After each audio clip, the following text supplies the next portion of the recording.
Pondok pesantren Al-Falah ini untuk di Kecamatan Silo adalah pondok pesantren terbesar ya, tertua lah, mohon maaf. Pondok pesantren ini sebetulnya sudah dirintis sejak tahun 1922. Pada waktu itu pendirinya Kiai Haji Muhammad Syamsul Arifin, mbah saya ya baru mengajar, jadi guru ngaji lah.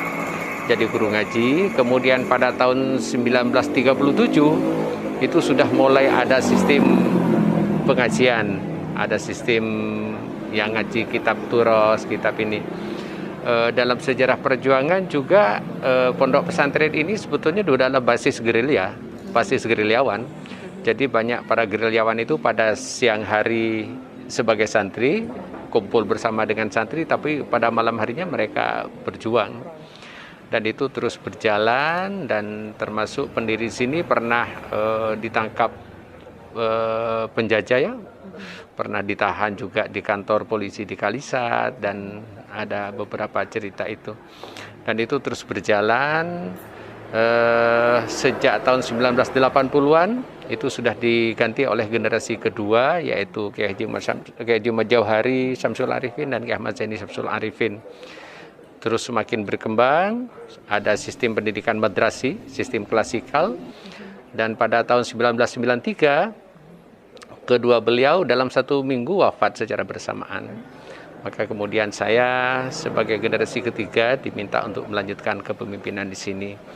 Nah, sejak saat itu kemudian pondok pesantren ini yang tradisional murni, hanya belajar Al-Quran, kitab kuning. Kemudian kami dirikan SMP, 3 tahun kemudian SMA.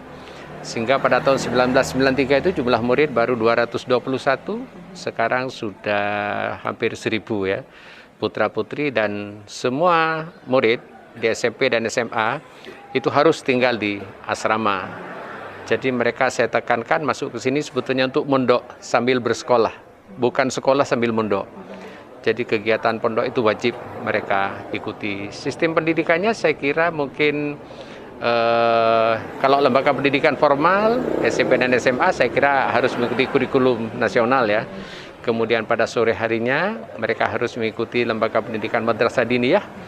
Kemudian sholat jamaah 5 kali, 5 waktu, itu harus diikuti. Kemudian pada malam harinya ya pengajian kitab-kitab kuning yang dilaksanakan oleh Dewan Pengasuh di pesantren ini.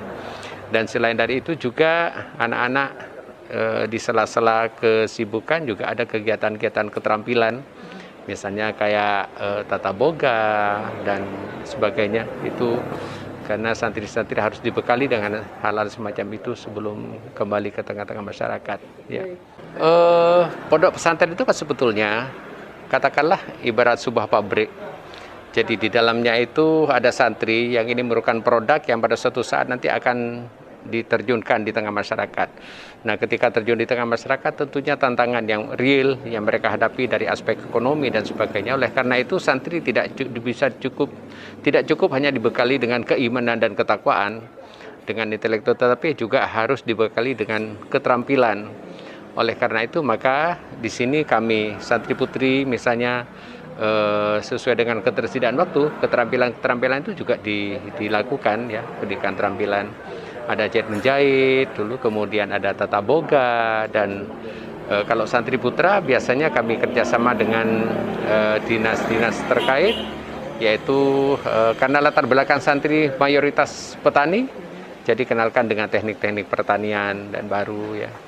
Kemudian selain dari itu saya memang menyampaikan kepada para santri, karena sini tingkat pendidikannya hanya pada tingkat SLTA, saya sangat menekankan agar supaya mereka walaupun dalam kondisi miskin, saya sangat miskin waktu itu, saya katakan harus bisa mengenyam pendidikan tinggi dengan segala keterbatasannya.